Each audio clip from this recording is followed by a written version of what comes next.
అయినాయి సార్.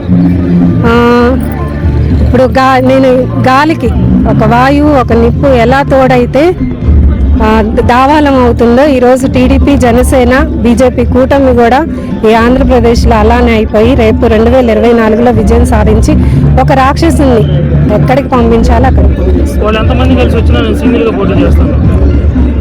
సింగిల్గా పోటీ చేస్తాను. ప్రతి ఒక్కటి సింగిల్గానే చెప్తుంది. జంతువు పిల్లి కూడా నేను సింగిల్గానే అని అంటుంది.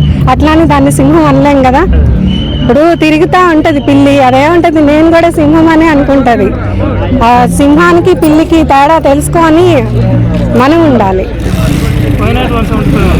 నేను అదే అంటున్నాను సార్. వైనాట్ 75, 175 కలగనమనండి.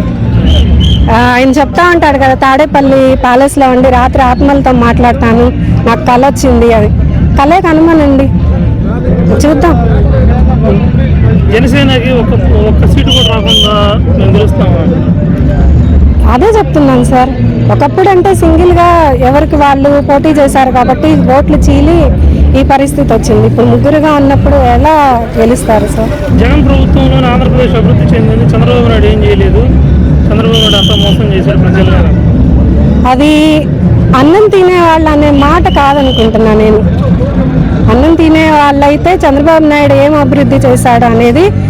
ఇప్పుడు అమరావతి గ్రాఫిక్ అన్నాడు, మరి నిన్న సచివాలయాలు ఎందుకు తాకట్టు పెట్టుకున్నాడు? సర్పంచుల నిధులన్నీ తీసేసుకున్నాడు. 14th, 15th ఫైనాన్స్ నిధులు తీసుకున్నాడు.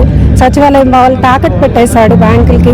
ఎక్కడ చూసినా అన్ని తాకట్టు పెట్టి తీసుకొని వచ్చాడు. మరి ఇవన్నీ ఎక్కడి నుండి వచ్చినాయి? తమ్మినేని సీతారాం చెప్తున్నాడు ఇది శ్మశానం అని. నువ్వు అక్కడ కూర్చొని పరిపాలన చేస్తావు, మరి శ్మశానం అని ఎలా అంటున్నావు?